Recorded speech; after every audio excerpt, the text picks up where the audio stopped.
Buenos días, mi nombre es Edgar Sánchez, soy el presidente de EY en Colombia.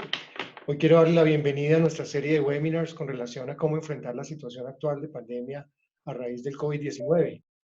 Nuestro panel hoy tratará la recuperación económica después del COVID-19.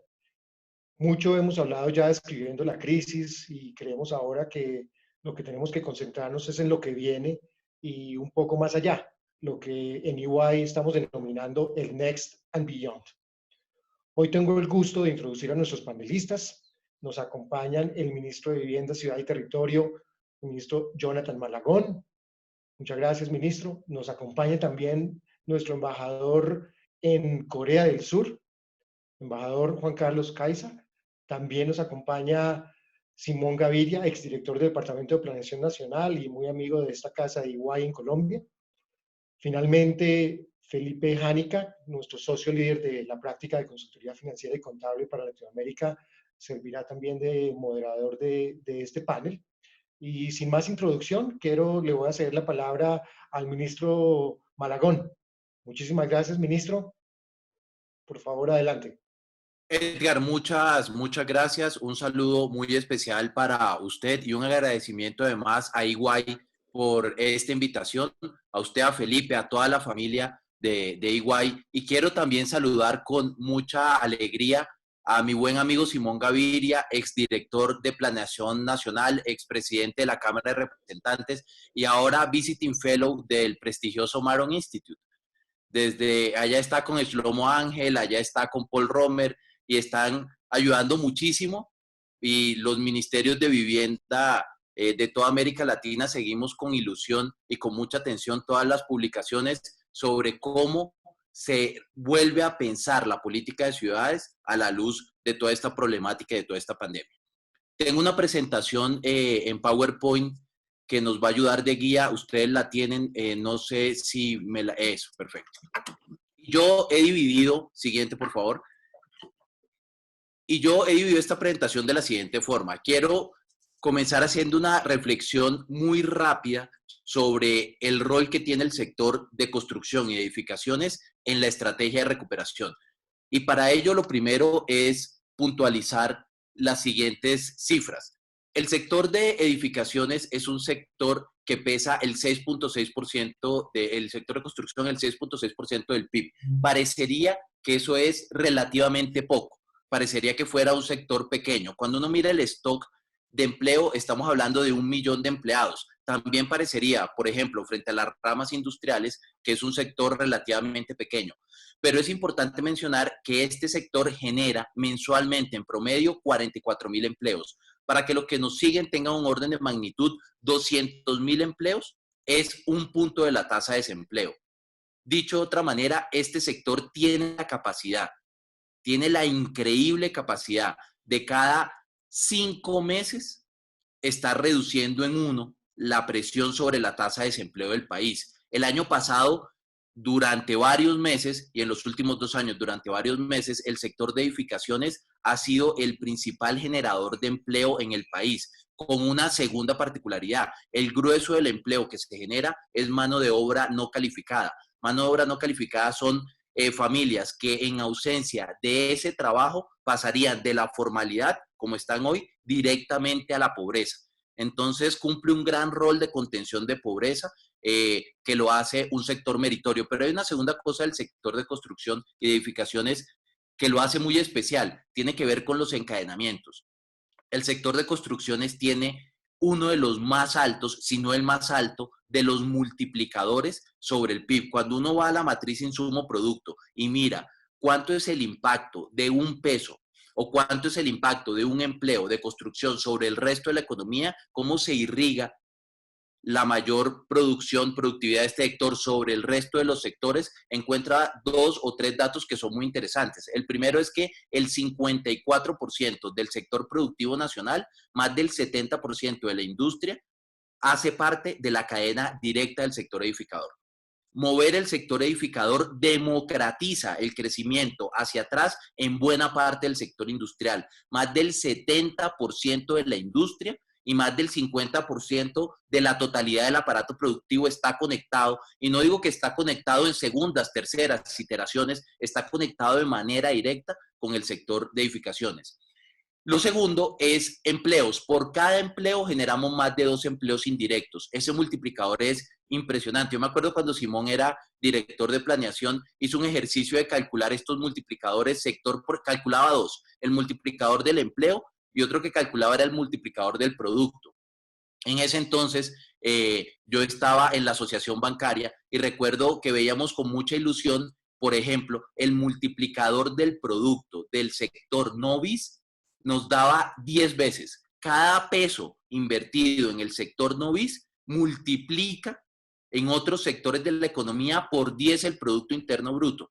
Entonces, aunque parecería que este es un sector que aporta relativamente poco, lo cierto es que los pesos del Producto Interno Bruto están medidos como cuánto aporta en valor agregado la última fase de la cadena. Pero cuando uno mira sobre toda la cadena de producción, el sector edificador y el sector de construcción es uno de los más importantes. Y finalmente está su dimensión social, y es que estamos hablando, para que tengamos un orden de magnitud, y esta cifra es importante porque luego voy a hablar del impacto que vamos a tener sobre el total de producción de vivienda por cuenta del COVID. Estamos hablando de más de 200.000 soluciones de vivienda al año. Tengamos ese número en la cabeza porque ya haré referencia a eso. En Colombia producen más de 200.000 unidades de vivienda al año. Siguiente. Nosotros estamos previendo que esta situación, esta pandemia, esta gran amenaza nos traiga impactos tanto en la demanda como en la oferta. Y los impactos que estamos viendo en la demanda son fundamentalmente dos.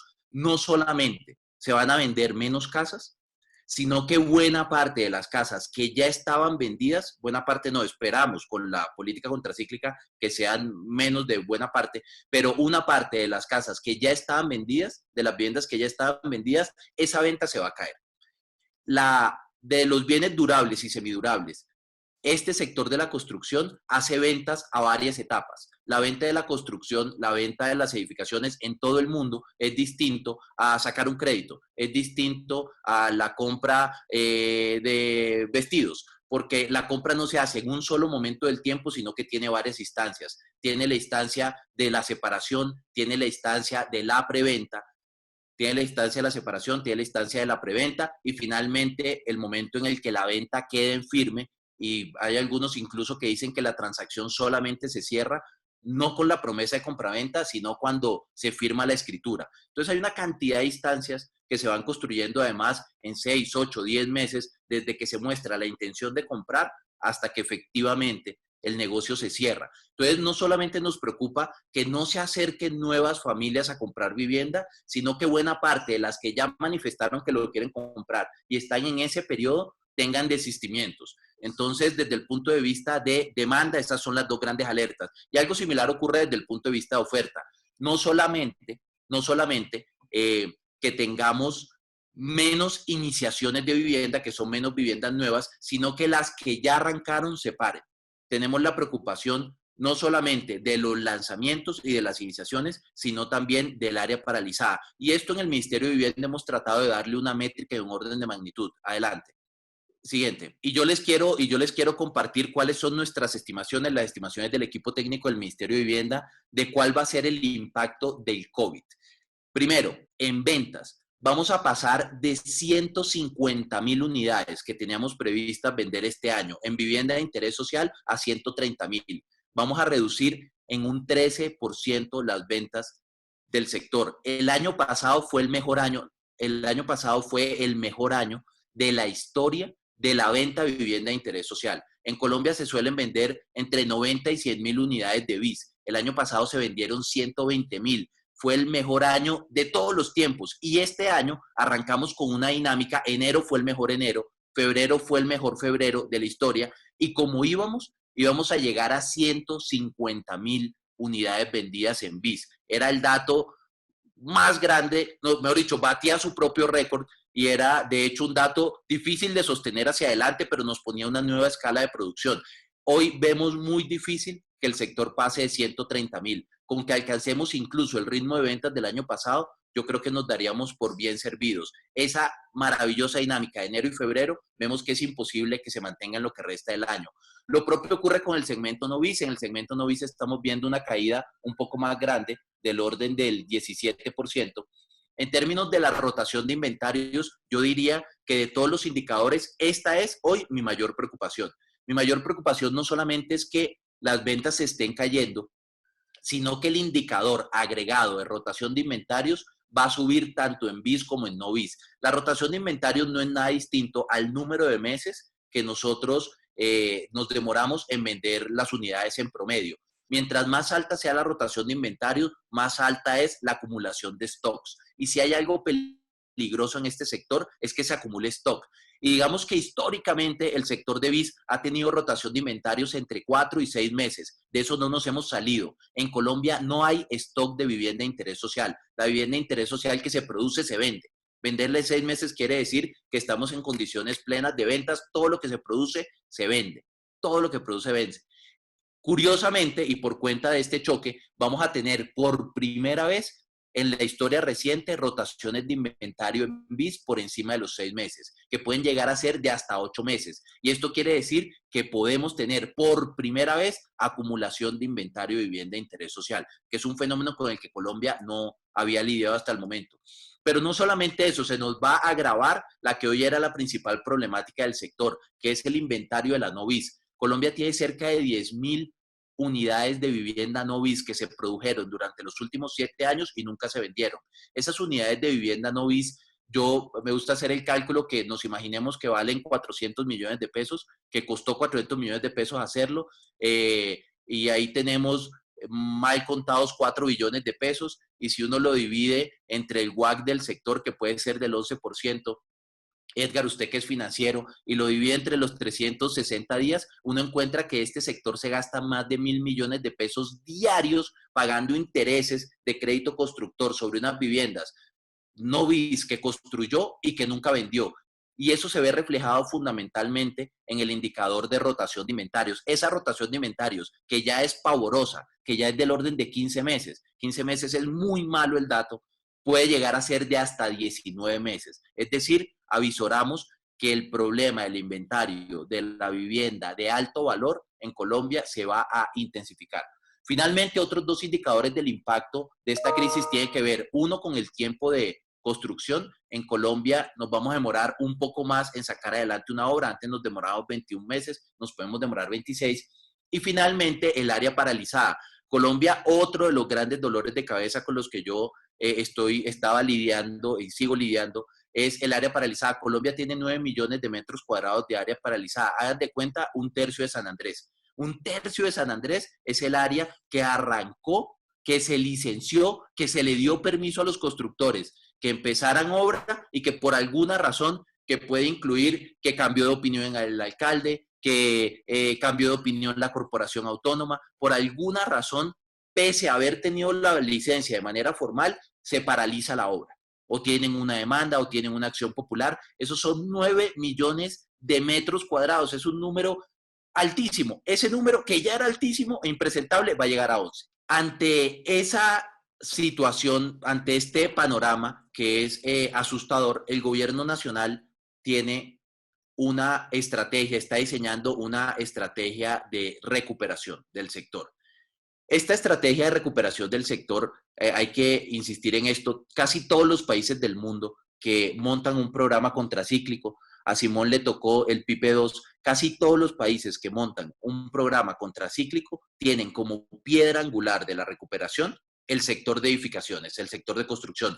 Por lo que les digo, el alto multiplicador del producto, 1, 2, la democratización sectorial del crecimiento, y es que rápidamente contagia otras cadenas de valor, pero 3, la velocidad con la que se absorbe mano de obra. Hay sectores que pesan mucho, pero que demoran mucho en contratar. La función de producción del sector construcción es intensiva en mano de obra y por lo tanto cualquier reactivación en el sector de construcción de inmediato tiene efectos sobre el mercado laboral.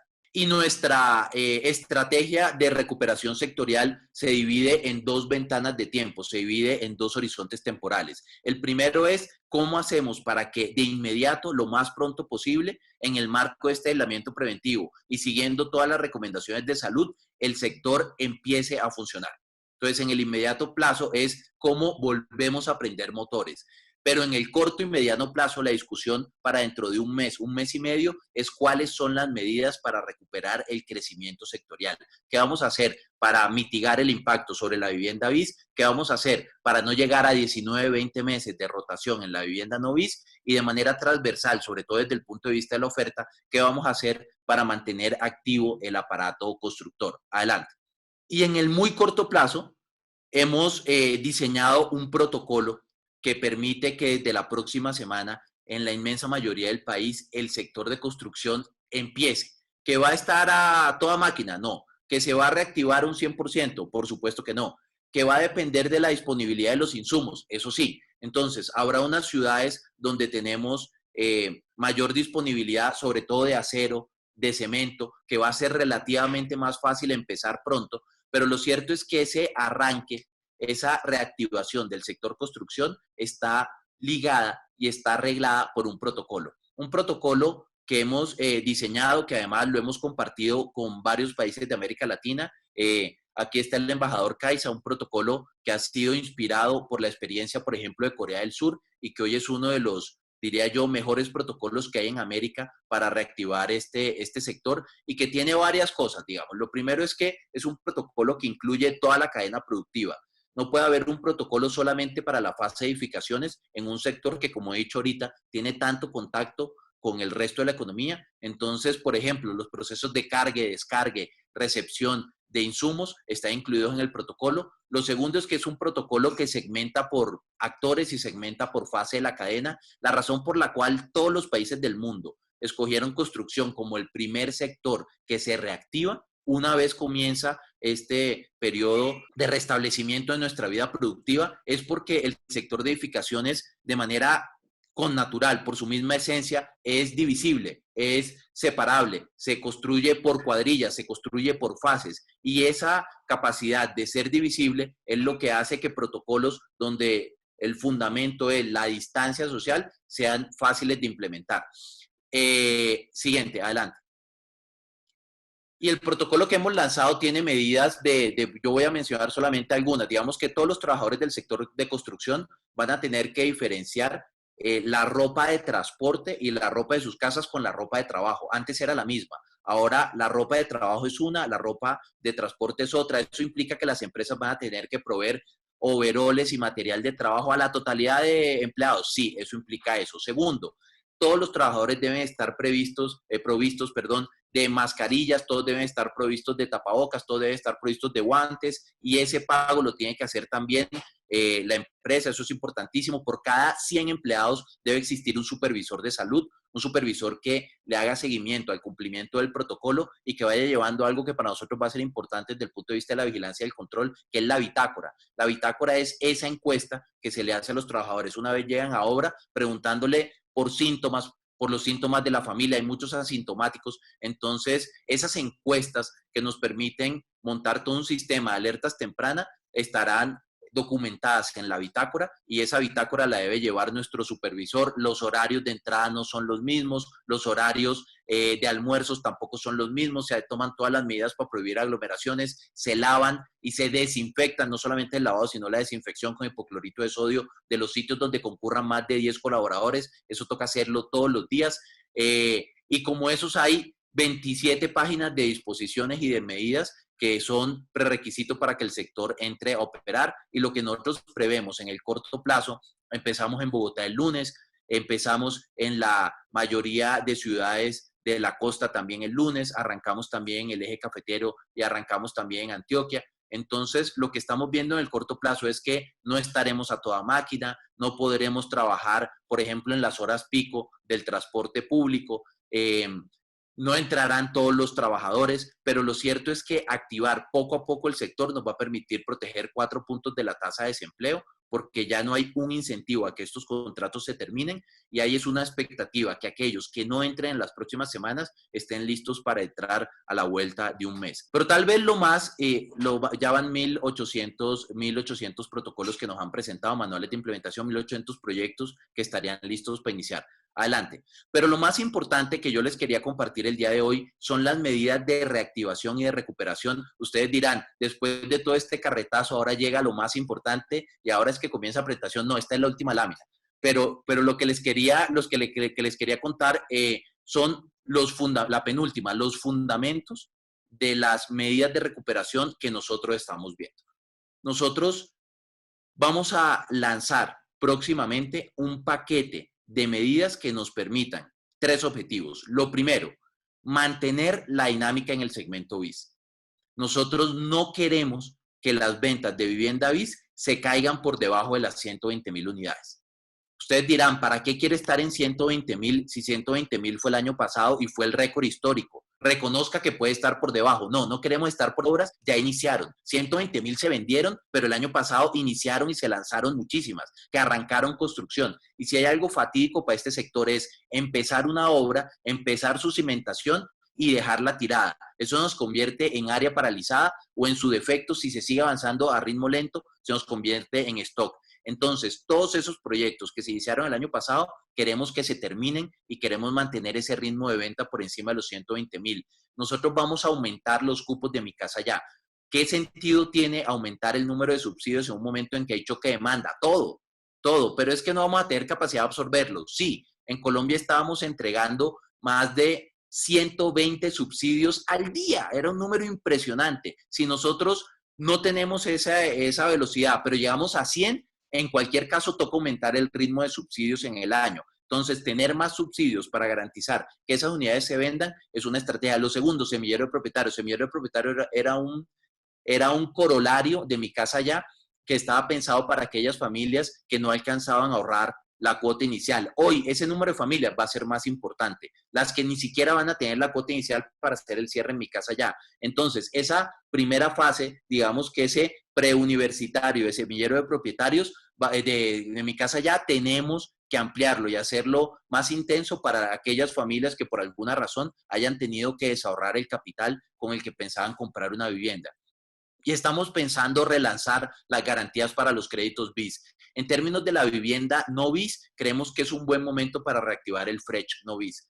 Ustedes dirán, pero este gobierno fue el que terminó el FRECH no BIS. Pues por supuesto, el FRECH no BIS es una medida contracíclica. El FRECH no BIS no puede competir con los recursos para la compra de la vivienda de interés social, los recursos para comprar vivienda de 400, de 500 millones de pesos, pero lo cierto es que en esta coyuntura, dar una ayuda para que la clase media pueda comprar viviendas por encima del tope BIS va a ser uno de los grandes propósitos de este gobierno y hacia allá avanzaremos.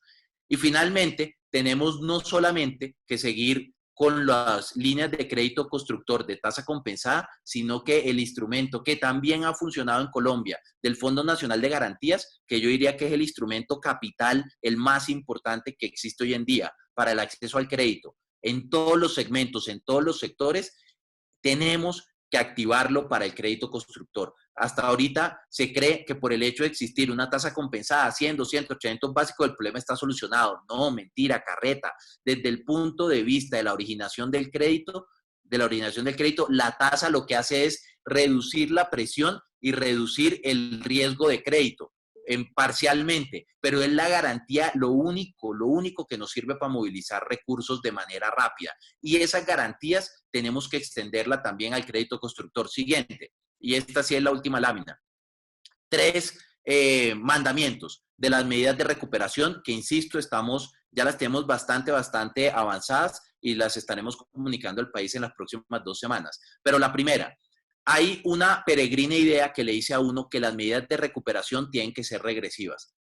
Hay literatura además sobre eso que le dicen, la recuperación, a usted lo que le interesa es que los sectores se reactiven y olvídese del criterio de equidad. Digamos que eso es cierto, a uno le resulta más rentable desde el punto de vista de producto, por ejemplo, financiar viviendas de 800, 900 millones de pesos. Eso sería muchísimo más rentable desde el punto de vista de producto. Pero nosotros queremos, entendiendo, por ejemplo, la importancia de los FRECH no BIS, tratar de incluirles un cierto componente de progresividad. Y hemos pensado 2 cosas. Lo primero es fomentar la compra de primera vivienda. El FRECH no BIS fue muy exitoso en Colombia. Se utilizó mucho para comprar segunda vivienda. No importaba, el propósito no era equidad, el propósito era reactivación. Entonces nosotros queremos que creemos además que es un buen momento en que la compra de primera vivienda pueda absorber la medida y por eso dentro del Fresh No Biz queremos privilegiar a aquellas familias que no tienen casa. Sí comprar viviendas por encima de 150 millones de pesos, pero sobre todo la vivienda, las familias que compran por primera vez casa.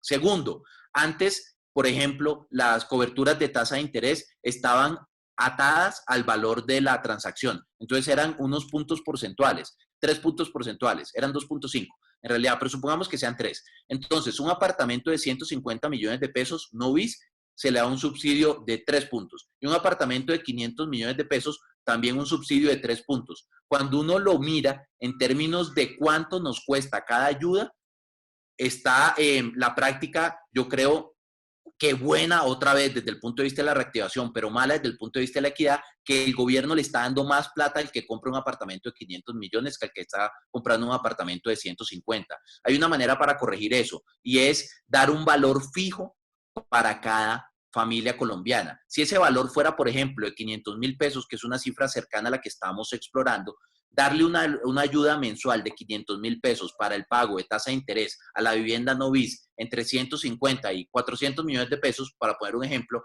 lograría que, por ejemplo, a los que compran vivienda justo por encima del tope bis, les estemos subsidiando un tercio o hasta la mitad de lo que pagan mensualmente. Y a los que se compran una vivienda de 400 millones de pesos, le estemos subsidiando el 20%. El hecho de volver un subsidio fijo y plano es curiosamente una estrategia un poco más progresiva que nos permite activar el sector, eso sí, pero ayudar más que proporcionalmente a los que están comprando vivienda de un valor un poco más bajo. Segundo, velocidad. No por eso le podemos quitar velocidad a la medida. Si la medida está perfectamente diseñada, pero no se absorbe rápido, no sirve para nada. El éxito del Fresh No Biz en el pasado fue la velocidad de absorción. Entonces, dicho eso, tenemos que habilitar unos cupos para la compra de segunda vivienda para que nos dé velocidad y tenemos que tener también la holgura y la humildad de, si no tenemos suficiente velocidad de absorción, poder ir cambiando esos parámetros en función de la efectividad que estamos teniendo en materia de empleo. Y lo último es la visión de oferta. Los programas contracíclicos generalmente en vivienda se han concentrado en la demanda y, como los dije ahorita, no solamente tenemos el problema de que compren la vivienda, tenemos el problema de liquidez en el sector constructor y por eso, por lo menos para mí, la garantía y el debate de la garantía desde el punto de vista del crédito constructor tiene que ser un elemento capital de la estrategia de recuperación. Nuestra meta es que ese panorama sombrío que les pusimos, logremos morigerarlo al máximo, que las ventas no se nos caigan más de un 10%, que las caídas se puedan controlar en un solo dígito, que Colombia no llegue a 20 meses de rotación de inventario y lo más importante ahorita es que podamos proteger el empleo de 980,000 colaboradores, 4 puntos de tasa de desempleo que se verían en riesgo en ausencia de estas medidas. Muchísimas gracias. Muchísimas gracias, estimado ministro. Muy amplia la explicación. Yo simplemente yo sé que tiene usted un compromiso seguido de este webinar, por lo cual le agradecemos muchísimo su participación. Pero lo más importante es el mensaje que le está dando a los empresarios. Acá estamos conectados muchísimos empresarios. Y una pregunta que le quería hacer específicamente, recogiendo su presentación, que vuelvo y repito, es muy buena y acota muchos temas económicos desde el punto de vista de lo que pone el sector de construcción, esos casi 7 puntos del PIB. ¿Cuál es el mensaje que usted le da, ministro, desde la cartera de vivienda a todos los empresarios colombianos de tranquilidad y de ideas que ellos puedan tener para ser un coadyuvante también en todo este proceso de reactivación económica luego del COVID? Felipe, muchas gracias. Yo les diría 3 cosas. Una es que en el corto plazo tengan la certeza que esta reactivación paulatina del sector no va a poner en riesgo bajo ninguna circunstancia ni a los vecinos y, mucho más importante aún, a los colaboradores. Que tengan la certeza que el gobierno ha gastado mucho tiempo, lo ha concertado con la industria, con entidades territoriales, con el Ministerio de Salud y que le pierdan el temor. Nosotros siempre estamos listos a corregir sobre la marcha, pero que le pierdan el temor a esta apertura gradual. El país tiene que empezar a recuperar su vida productiva, si bien no su vida social, y el sector de construcción será punta de lanza, y quiero que sepan que estamos listos, que hemos trabajado mucho y que así como con emoción y entusiasmo anunciamos la posibilidad de reactivar, con esa misma energía, si se quiere, vamos a estar listos para cerrar todas las obras que no cumplan con el protocolo. El segundo mensaje que les quiero mandar es que el equipo económico del gobierno está pensando no solamente de aquí al 30 de mayo a este periodo de aislamiento preventivo, sino que está todos los ministerios trabajando también en el plan de recuperación económica, que el ejemplo que les acabo de dar de construcción es solamente un capítulo de una estrategia mucho más amplia que incluirá a varios sectores de la economía en respuestas desde el punto de vista contracíclico para que Colombia pueda recuperar lo antes posible su crecimiento potencial. Y el tercero, para aquellos inversionistas en estos foros de EY, también no solamente tenemos empresarios, sino también muchos fondos de inversión. Este es un gran momento para hacer negocio en el sector edificador. Incluso antes se hablaba de reducciones que hemos tenido en el precio de la vivienda novis entre el 15 y el 20% por ese proceso de acumulación de inventarios. Este es un gran momento para los fondos inmobiliarios de meterse en el país. Es un gran momento para comprar vivienda. Los precios están muy buenos. En Colombia, la rentabilidad de este sector es del 0.38 mensual. Eso es altísimo, altísimo. Si se meten, por ejemplo, en el segmento social, donde la contraparte es el Estado, la rentabilidad puede ser del 0.8. El 0.8, donde su contraparte es el Estado, es como si usted tuviera un TED de 2 dígitos. A Carrasquilla no le gusta que yo diga esto, pero digamos, es un negocio con el Estado que le puede llegar a dar hasta un 10% de rentabilidad. Es un buen momento para invertir, es un buen momento para apostarle a Colombia, es un buen momento para apostarle al sector edificio. Muchísimas gracias, estimado ministro. Y sí, en efecto, nosotros desde EY somos muy positivos y siempre acompañando al Estado y a todas las economías en el mundo y en efecto es momento para invertir y tener esa confianza, digamos, para esta reactivación, que eso es lo que más se necesita en este momento. Muchísimas gracias, estimado ministro, nuevamente. Yo voy a darle la palabra al embajador de Colombia en Corea, el doctor Juan Carlos Caiza, que nos está acompañando y le agradecemos, digamos, su deferencia también y bueno, y todas las horas de diferencia que tiene. Entendería que son las 10:39 de la noche en Seúl, así que es para nosotros un placer poder tenerlo, estimado embajador, acá. Y adelante con su presentación y muchas gracias nuevamente y muchas gracias al ministro. Felipe, muchas gracias. Edgar, muchas gracias. Gracias, Simón, también. Un saludo a todos y rápidamente. Siguiente, por favor. Siguiente. Ok, bueno, primero un tema de contexto, pero antes de meterme en los temas de contexto, quiero aprovechar la oportunidad para mencionarles. Colombia es un país de un PIB de 323.000 millones de dólares. Corea es un país de 1.400.000.000, casi 5 veces más que Colombia. En términos de kilómetros cuadrados, Colombia tiene más de 1.100.000 kilómetros cuadrados. Corea son 100.000 kilómetros cuadrados. Es como casi igual que el Bichada. Imagínense el Bichada produciendo 5 veces más que el PIB de Colombia, simplemente porque lo que voy a mencionar obviamente está en otras dimensiones. Entonces, quiero dejar eso de arranque, ese mensaje, porque obviamente los contrastes y las respuestas en pocos días uno puede decir, pero ¿por qué no hacemos esto? No, digamos que eso no es bueno. Eso es lo primero. Lo segundo, rápidamente voy a hablar 2 escenarios. Tengo que hablar definitivamente, la invitación es para hablar en los temas de cómo el sector privado debe moverse, lo que se está haciendo aquí en Corea, pero definitivamente el tablero de ajedrez cambió. Cuando digo que el tablero de ajedrez cambió, es que hay procesos en el hoy, en el corto plazo y en el mediano plazo que tenemos que entenderlo.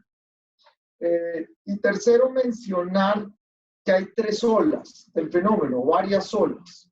Una primera ola que fue la ola de Asia, donde China, todos los países del Asia, Singapur, Japón, Corea, llegaron a un punto muy alto, ya lo tienen bajo control.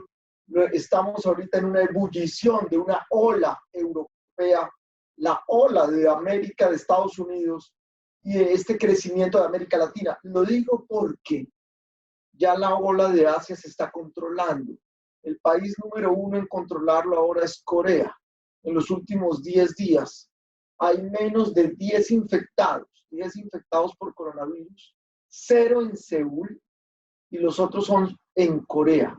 Eso quiere decir que en términos económicos, Asia va a ser el primer continente de reactivación económica. Y tenemos que pensar los empresarios colombianos cómo miramos al Asia y estrictamente cómo miramos a Corea. Un contexto rápido, ya ustedes saben, Colombia participó en 1950 con más de 5.100 soldados y 213 muertos que fallecieron ahí en la guerra de Corea. Las relaciones diplomáticas fueron en el 62, en el 2022, 60 años, cumpliremos. Hay una asociación estratégica de cooperación entre Colombia y Corea desde septiembre del 2011. Tenemos un tratado de libre comercio del 15 de julio del 2016 y este gobierno, el gobierno del presidente Duque, ha buscado cambiar y esto al final en las preguntas vamos a hablar de esto. Queremos cambiar la relación con Corea. Aquí ya estuvo en una misión comercial el ministro de Comercio con 20 empresarios y la idea es cambiar. Fuimos aliados en la guerra, pero ahora queremos ser socios en la innovación con 3 pilares: alta educación, cuarta revolución industrial y emprendimiento. Sigamos. Bueno, básicamente estamos a algo sin precedentes. Es un duro golpe a la economía y es un tema para las finanzas y definitivamente vamos a estar en una crisis prolongada. Eso es una crisis prolongada. Y aquí quiero mencionar algo y es Corea.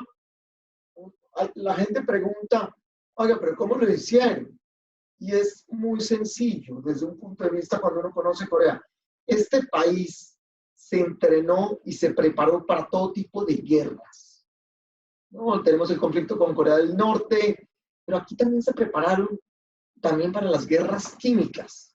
Cuando uno lee los documentos, por ejemplo, del drive-thru, del sistema de carros para que pueda uno ir sin bajarse del carro y le hagan el diagnóstico, ese es un estándar de guerras de bioterrorismo, de guerras químicas. En caso de que uno sea infectado y Juan Carlos Caiza le sale positivo, el estamento de Corea lo ve a uno, sí, es un paciente, pero uno es un arma química que puede haber atacado al número de personas que uno tuvo en los 14 días pasados. Y es más, un arma química multiplicadora. Por eso, ese estándar que ellos ya lo tenían, lo implementaron y pasó en un tema de poder hacer el seguimiento rápido. Ese es un tema que todos los países del mundo van a tener que aprender. Es un tema de procedimiento para nuestras empresas, en todos los sectores, de que debemos controlar uno a uno, como técnicamente en una guerra, poder controlar ese tipo de identificación. Este cuadro es muy valioso porque llegó un mes, en el mes de febrero, llegó hasta, son 2 líneas rápidamente. Una es, la azul es el número de pacientes cada día. Corea llegó en un punto a 909 pacientes en un solo día infectados por coronavirus. Y actuaron y en menos de 20 días. Ustedes ven ahí, febrero 29, y ustedes ven ya, después de 20 días, bajaron el número de pacientes. Ya vamos a hablar cómo lo hicieron. Entonces, la línea verde es el número de infectados, va aumentando, pero llegó un punto donde actuaron inmediatamente y lo restringieron. Sigamos, por favor. Aquí vemos una evolución y este es el tema, nivel 1, 2, 3 y 4. En 20 días lograron poder tener este control con 4 estrategias, con 4 principios más bien. Primero, el tema de la transparencia. Ante todo, tiene que ser todo público. Este es un tema de transparencia y dentro de ese tema de transparencia, que la gerencia aquí no es política, sino técnica.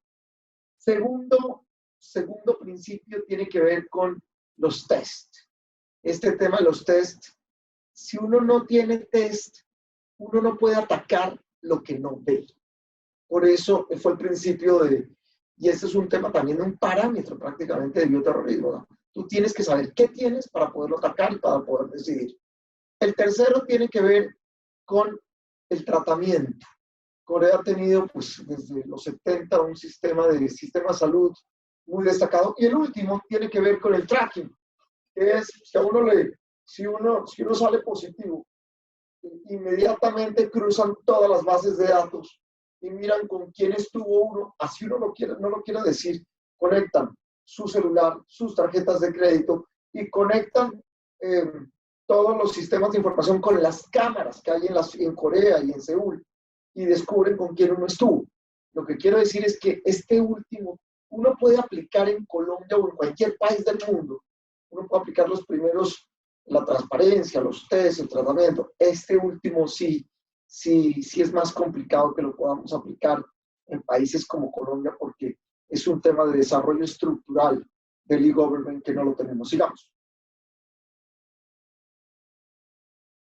Muy bien, hay unas lecciones aprendidas. Se actuó rápidamente, ya los mencioné, las pruebas ya están, el seguimiento de contactos que lo mencioné.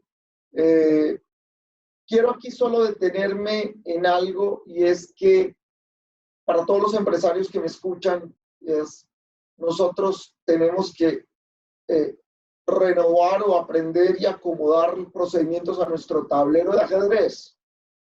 Vamos a tener que ajustar procedimientos. Y esto no estoy hablando de encuestas.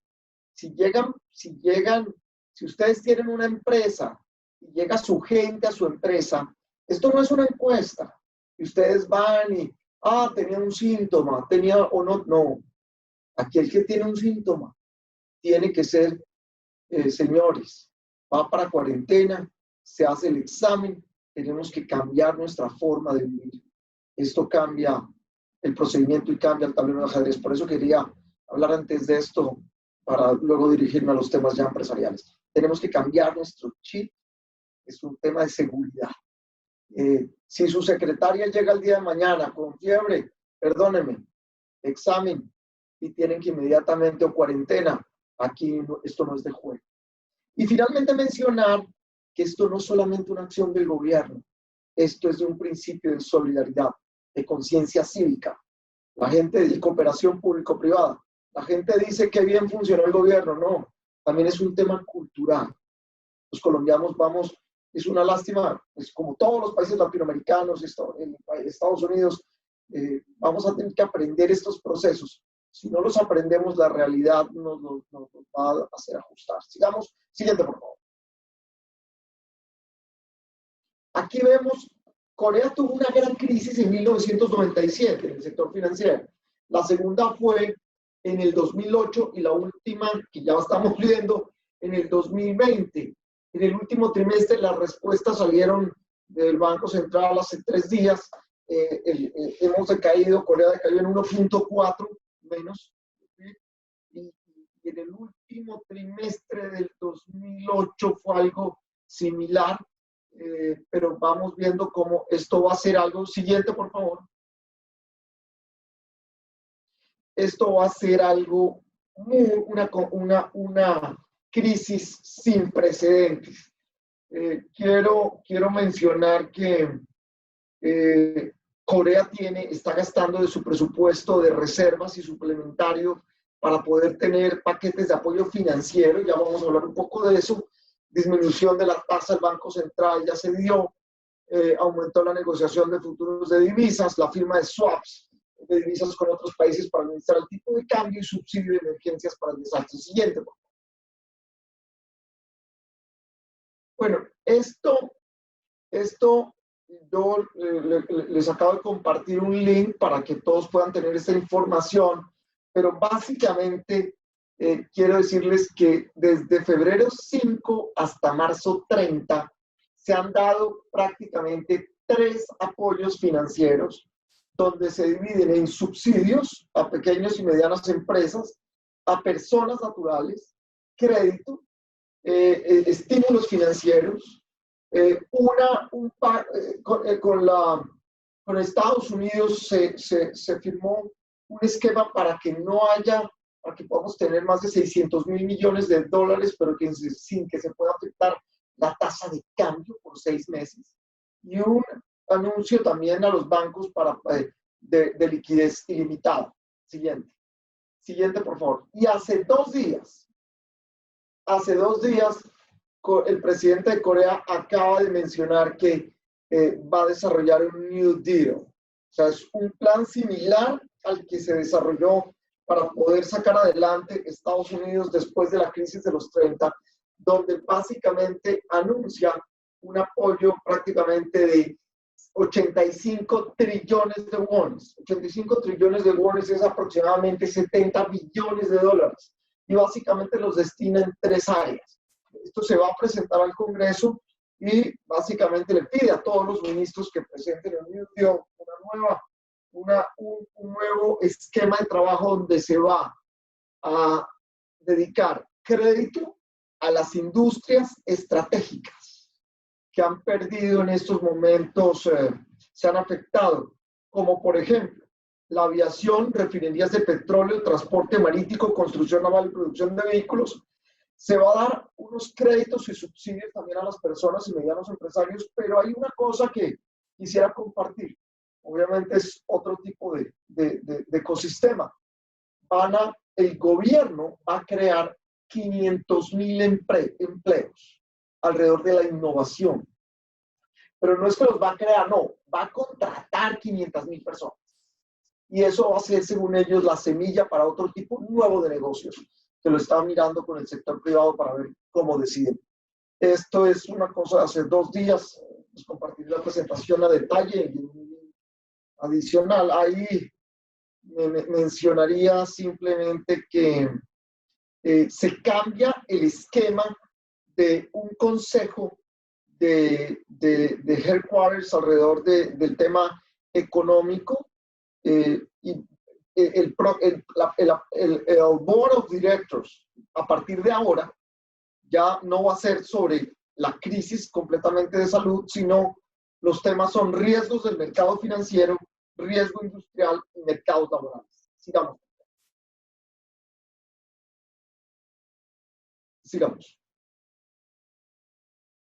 Siguiente, por favor. Bueno, y finalmente, esto mira que hay una preocupación por la recesión económica mundial. Un tema muy importante para Asia es que 2020 se estima, de acuerdo al Fondo Monetario Internacional, que Corea crecerá al menos 1.2, China crecerá al 1.2 y Japón al menos 5, 1.2. Estas son unas recomendaciones de esto, hay que tratarlo como un tema diferente. Colombia ha tenido crisis de conflictos en el pasado, pero nosotros no hemos vivido esto y tenemos que estar sopesando esta información con otros países y mirar mejores prácticas. Hubo una llamada telefónica entre el presidente Moon y el presidente Duque, donde ya estamos compartiendo todo este tipo de información. El otro tema tiene que ver, pues, hacer todas las estrategias que tienen que ver con impulsar intensamente la demanda y el consumo interno. Pero finalmente, el mensaje de los coreanos es, hay que tenerla clara qué es lo prioritario. Y lo prioritario es el empleo. El empleo y hacer que la gente llegue a fin de mes con algo de recursos. Siguiente, por favor. Ya. Muchas gracias. Muchísimas gracias, estimado embajador. Muy interesante, sobre todo ver el tamaño territorial que tiene Corea y las casi 5 veces que tiene su tamaño de economía. Y es supremamente interesante lo que está haciendo el gobierno surcoreano. Una pregunta de la audiencia es, y más que pregunta, es como reflexión de qué mensaje le puede dar usted, embajador, viendo a los empresarios cómo se están moviendo en Corea del Sur luego del COVID y pasando toda esta temible situación de crisis. ¿Qué mensaje le puede enviar usted a los empresarios que están aquí conectados de cara a seguir pensando en el futuro una vez pase esta pandemia? Dos mensajes. El primero, Corea es un país que depende prácticamente del comercio mundial, no es autosuficiente. En temas de agricultura necesita importar y es un país exportador. Es un país que, ahora imagínense, tiene tanta cultura exportadora que en pleno coronavirus ya está exportando todos los kits del coronavirus al mundo. Ahí hay un tema. El 25% del mercado de Corea es China y el 15% del mercado de Corea es Estados Unidos, pero países que todavía no se han recuperado. Este es un momento, yo recuerdo cuando Colombia 2010 comenzó a romper relaciones con Venezuela. Los empresarios se reinventaron y comenzaron a buscar mercados en Centroamérica, etc. Aquí tenemos que romper paradigmas. Yo no sé, pero ustedes con la experiencia de los webinars, yo siempre, aquí estamos haciendo webinars conectando coreanos, chinos, semana a semana. Yo creo que la agenda debe cambiar. Los empresarios colombianos deben comenzar a ver, sobre todo a Corea, que ya tiene 0 casos según menos de 10 casos en Corea, y comenzar a armar, a buscar oportunidades. Todas las empresas, si uno revisa Hyundai, los grandes conglomerados, todos están preocupados porque todos sus planes de acción, sus planes de negocio se reventaron. Y yo ya estoy escuchando cómo están interesados en Latinoamérica. Así que ese es un tema, primer mensaje, de concentrarnos en el Asia, y este término virtual, estos medios virtuales tienen que servir para eso. Segundo mensaje, el tema que tiene que ver con cómo están haciendo los coreanos. Aquí hay una especie de Silicon Valley que se llama Pangyo, se creó hace 10 años. Fui a hablar con el director y me dijo, vea, así como hubo el antes y el después de Cristo, es el antes y el después de coronavirus en los negocios. Y para los pequeños y medianos empresarios, estos van a tener que volcarse en el e-commerce y en el marketing digital. Aquí vamos a tener que aprender a vivir y a movernos de esta forma. El Pangyo de Corea, que es el Silicon Valley de Corea, que es Pangyo, están todos sus empresarios aprendiendo ahora a hacer mejores presentaciones, a poder moverse en las redes para poder mantener sus exportaciones con el mundo. Y el segundo mensaje tiene que ver con los grandes empresarios. ¿Qué está haciendo Hyundai? ¿Qué está haciendo Samsung? ¿Qué está haciendo LG? Aquí con los temas de cuarta revolución industrial, ellos están ajustando sus procesos en temas digitales. El tema de la inteligencia artificial, el tema que tiene que ver con todo el tema de poder conectar sistemas de información, con el tema del Internet de las cosas. Ese es un tema que Samsung y los electrodomésticos están haciéndolo. ¿Por qué? Porque están viendo cómo pueden en estos momentos reducir su tamaño en cuanto a personal para poderlo hacerlo más expansivo a los temas de los procesos a nivel digital. Entonces yo creo que el primer tema para los pequeños empresarios, e-commerce, el tema de marketing digital, y a las grandes empresas, cuarta revolución industrial. Finalizo mencionando que hay una estrategia y que hay una nueva agenda con ProColombia, el gobierno, para que con ustedes, con los empresarios, con Landy, tengamos en los próximos meses un gran canal de comunicación virtual con empresas coreanas. Gracias. Muchísimas gracias, embajador. Muy amable por su tiempo. Ya deben ser las 11 de la noche, así que muchísimas gracias por este espacio de tiempo y sobre todo por ese mensaje tan esperanzador para los empresarios colombianos, tanto pequeños, medianos, pero también a las grandes compañías. Muy holística su presentación. Muchísimas gracias. Vamos a continuar con el doctor Simón Gaviria, que a bien nos acompaña acá, y como saben, el doctor Simón Gaviria ha sido ministro, ha sido director de Planeación Nacional, y nos va a compartir sus impresiones luego de estas dos grandes presentaciones, tanto del ministro Malagón como del embajador Caiza. Así que, Simón, quería hacer contigo un panel de preguntas y respuestas, y por supuesto quisiera conocer de primera mano cuál es tu impresión respecto de este tema económico, y cómo ves el tema de recuperación económica luego del COVID-19 y qué mensaje les puedes dar también a los empresarios que están aquí conectados con nosotros en la mañana de hoy. Bueno, la verdad, felicitaciones. Debo empezar dándole felicitaciones a EY y agradecerles a Felipe y a Edgar por la invitación y además felicitarlos por escoger un panel supremamente interesante que da perspectivas muy completas y diferentes de estos temas. Yo diría que la historia larga, haciéndola corta, es que esto no es una recesión, una leve recesión del 2%. El impacto económico va a ser más profundo y duradero.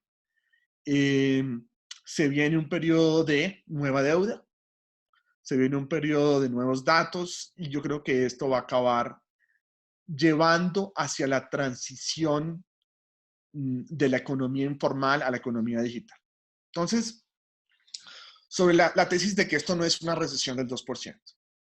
Lo que estamos empezando a ver, digamos, frente a diferentes proyecciones de cuál es el impacto económico de esta crisis o de este fenómeno, es que la recesión que al principio parecía ser en forma de V, donde teníamos una caída en Producto Interno Bruto durante el periodo de la cuarentena y después una recuperación súbita después de la misma, gran parte de los analistas se están alejando de esa tesis. Digamos, los datos económicos que estamos viendo durante la cuarentena son preocupantes. Estamos viendo un consumo de energía que tuvo un descenso del 15%. La facturación que estamos viendo, por lo menos en medios digitales, cayó un 79%. Tenemos sectores como vivienda, donde caen 99%. Entretenimiento cae 98%, educación cae 92%. Inclusive sectores que estábamos viendo que pensábamos eran resilientes a este tipo de impactos, por ejemplo, mercados, que la semana del 15 al 21 de marzo aumentaron facturación en 26%, la siguiente semana cayeron en 56%. Entonces, en global, cuando vemos el impacto económico de esta crisis, lo que estamos viendo sin duda es que las cifras que se esperaban de una leve recesión y una recuperación en B ya no son realistas. No son realistas y lo estamos ya empezando a ver, ¿no? Ya de desarrollo hizo una transición, hizo un cambio, pasó de un rango entre crecimiento positivo del 2.7 a un crecimiento negativo de 0.3, lo modificó y ahorita está entre menos 2.7 y menos 7.8. Esto nos lleva a pensar que el impacto económico, hay que ser consciente, es más fuerte de lo esperado. Y al ser más fuerte de lo esperado, la respuesta del gobierno tiene que ser más grande de lo actual. Y eso es especialmente importante porque si vemos nosotros reacciones de otros países que hemos visto, naturalmente los casos más citados son Estados Unidos y Corea, pues nadie está pidiendo que Colombia haga temas de esa magnitud, ¿sí? De temas de más de 20 puntos del PIB o algo de esa naturaleza. Pero cuando vemos nuestra región y nuestra realidad fiscal, tanto los peruanos como los chilenos ya nos han dado a nosotros una hoja de ruta frente a cómo debe ser la reacción y esto cómo impacta el sector de negocios. Los chilenos y los peruanos han seguido una estrategia de condicionalidad y de garantías inteligentes.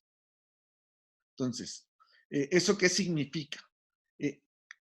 Garantías inteligentes significa que el Estado, a través de fondos nacionales de garantías, ha entrado a ser codeudor de sus empresas y de sus ciudadanos. Y que a cambio de entrar a ser codeudor de sus empresas y sus ciudadanos, están exigiendo, ¿sí?, a cambio de un fondeo supremamente barato y una reducción sustancial del riesgo, condiciones de crédito mucho más favorables. Y sobre decir, es para deuda nueva y para deuda vieja. No es meramente financiar el capital de trabajo para pagar las nóminas. Están encontrando la manera de usar la disminución de riesgo, que significa ser que el Estado es codeudor, para poder lograr mejores resultados. En el caso de Chile, ¿qué están ofreciendo? Están diciendo un paquete de 8 puntos del PIB. Lo están ofreciendo a 6 meses de periodo de gracia, un crédito a 2 años con una tasa de interés cero. Eso es lo que está ofreciendo Chile. Lo que está ofreciendo Perú es mucho más grande. Son 12 puntos del PIB. Ellos están ofreciendo un periodo de gracia de 1 año, un crédito que dura 3 años a una tasa de interés entre el 1 y el 3%. Entonces, tan valioso como es la capitalización reciente del Fondo Nacional de Garantías por 3.7 billones de pesos, esta acaba siendo insuficiente, ¿sí? Lo que necesitamos nosotros, y hay un segundo tema que es importante para tener presente que yo no creo sostenible, que es que se ha dicho, esto sirve solo para financiar nóminas y solo para pymes. Y en esencia, tratar de hacer redistribución del ingreso a través de empresarios es un ejercicio inocuo, ¿sí? Yo creo que los criterios de ayuda por parte del gobierno son insuficientes y solo miran pymes. Hay que ver temas de intensidad de mano de obra, hay que ver temas de servicios esenciales, hay que ver temas también de que el nivel de impacto sobre facturación. Digamos, la diferencia de esta crisis desde su punto de vista, digamos, de narrativa, es que acá no hay malos, ¿sí? Acá no hay banqueros irresponsables chupasangre, ni hay inversionistas que invirtieron en la ruleta. Acá no hay malos. Y estos riesgos no son asegurables, ¿sí? Entonces, el paquete del Fondo Nacional de Garantías tiene como instrumento una segunda ventaja muy importante, que es que ayuda frente a la estrechez económica que vive el país hoy. Entonces, la caída del precio del petróleo tumba, obviamente, los ingresos disponibles, hay una caída en recaudo, algunas de las decisiones tributarias o los lujos tributarios que nos dimos recientemente a la luz de hoy no se ven tan sabios. Entonces, el Fondo Nacional de Garantías, como un fondo de garantía, tiene un multiplicador especialmente valioso que permite que por cada peso que yo invierta en él, yo pueda entregar garantías entre 4 y 10 veces más de lo que pongo. Y eso depende del nivel de garantía y depende de las condiciones.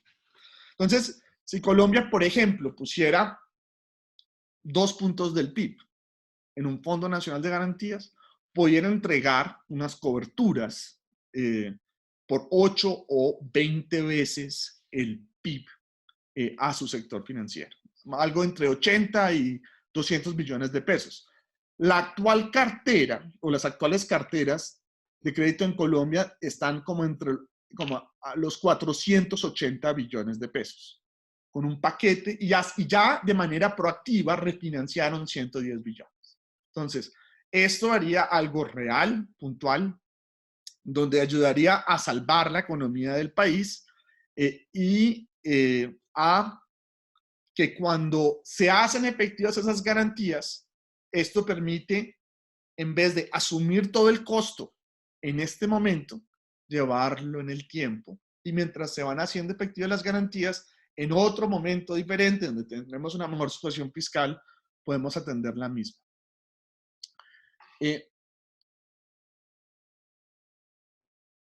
Pero digamos, ya desde un punto de vista empresarial, sin duda esto va a significar más deuda en los hogares, más deuda en las empresas y más deuda en el gobierno. Va a tocar vivir en un periodo de nueva deuda. Y eso es un tema que, tanto desde un punto de vista de financiación, como un punto de vista de tasa de interés, como un punto de vista de consumo, hay que pensar las cosas de manera diferente. Sobre eso hay muchas reflexiones para hacer, desde cómo está comportándose el consumidor, pasando de una etapa de acaparamiento a una etapa de austeridad. Pero yo pensaría que lo más importante que va a causar esta pandemia es en el cambio de hábitos y la transición que va a ocurrir de ser una economía informal a ser una economía digital. ¿Y eso qué significa? Yo creo que el impacto más grande que eso va a tener es un cambio fundamental en la manera como se vende y la manera como se reciben los pagos. ¿Eso qué significa? Entonces, Colombia es una economía informal. ¿Sí? ¿Qué tan informal es? Si es 40% del PIB o sin duda es un porcentaje más grande del mercado laboral. Los hábitos de los colombianos sin duda son de un uso muy grande del efectivo. ¿Sí? Y, digamos, en este caso, también de dependencia del sistema de pagos de tarjetas de crédito en el sector formal. Y lo que yo creo que va a tener que llegar, porque ya lo hemos visto llegar, es la transformación total del sistema de pagos del país. Entonces, ¿y a qué me refiero yo con esto? Entonces, nosotros tenemos un sector informal que funciona, ¿sí? Con tintes de ilegalidad o de como uno lo quiera poner. Tenemos un sector formal que funciona en torno al sistema bancario, el sistema de pagos de tarjetas de crédito. ¿Okay? Y vamos hacia el mundo digital. En el sector, pero ¿qué es lo que hemos visto en otros países y qué es lo que está llevando esta crisis? La gente está pasando del sector informal directo al sector digital. Y eventualmente creando mecanismos directos de ventas. Y tenemos que empezar yo creo que se va a empezar a romper el mecanismo de pago de sistemas con tarjetas de crédito. Uno de los ejemplos más dicientes en este ejercicio es China. Por ejemplo, pasó de ser una economía, y lo hizo a través de más tiempo, de pasar una economía totalmente informal a ser una economía digital sin pasar por el proceso bancario. Ellos empezaron con sistemas como Alipay, WeChat Pay, donde generaron un sistema de pagos que no tiene en cuenta la comisión de 2 a 3% de tarjetas de crédito. ¿Okay? ¿Y esto por qué es tan trascendental? Y es trascendental en todos los aspectos de la economía. Primero, porque la gran traba a la formalización no es el 4 por mil. La gran traba a la formalización es que el sistema de pagos de tarjetas de crédito me mete un impuesto de 30 por mil al momento que yo hago cada pago. Y el momento que yo haga cada pago, si me meten un mordisco de 3%, bien sea yo comerciante, bien sea yo persona natural o bien sea yo empresa, eso hace que yo no sea formal. La tecnología está inventada, el futuro está ahora. Lo que contaba Juan Carlos, lo que hizo Corea o lo que están haciendo los países que ya diseñaron nuevos sistemas de ventas, es que el momento que yo doy mi información, tengo todos los datos de esa persona. Con quién estuvo, dónde estuvo, porque hay georreferenciación, con quién compró, qué hizo las cosas, qué compró, con quién estuvo y quiénes son sus amigos. Toda la información está ahí. Entonces, ha sido ya una transición de esa naturaleza, donde empezamos a romper los sistemas de pagos, donde las tarjetas de crédito nos meten comisiones y digamos, del 2 a 3% que nada tienen que ver con el costo intrínseco de la transacción, que probablemente es 85% más barato. Empezamos a vivir una nueva época de datos, donde la cantidad de información que hay en torno al cliente, en torno a la manera como ese cliente compra, a las horas que ese cliente compra, va a ser sustancial. Probablemente ese proceso que hubiera tardado 20, 25 años en llegar, en China tomó 10, 15 años en llegar. Toda esta pandemia va a obligar a construir una nueva manera de hacer las cosas, ¿sí? Con un nuevo estándar de privacidad, supremamente diferente hacia adelante. Simón, una pregunta y en aras del tiempo, porque creo que todas las presentaciones han sido buenas y me parece maravilloso lo que estás diciendo. Es inferible con lo que estás diciendo que el mensaje para los empresarios es pensar, y aunado también a lo que decía el embajador, estar conectados en esa cuarta revolución industrial amerita un cambio completo, una revisitación de todas las estrategias de las compañías.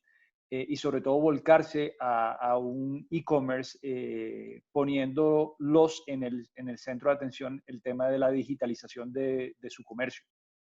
Sin duda, digamos, no solo esto va a ser un tema diferente, por varias razones. Primero porque las cadenas de consumo y las cadenas de proveedores van a reinventarse después de este ciclo, ¿sí? Sin duda. Entonces, digamos, naturalmente, en ese proceso de reinvención se pueden introducir mejores comportamientos en materia digital, en materia de seguimiento y trazabilidad.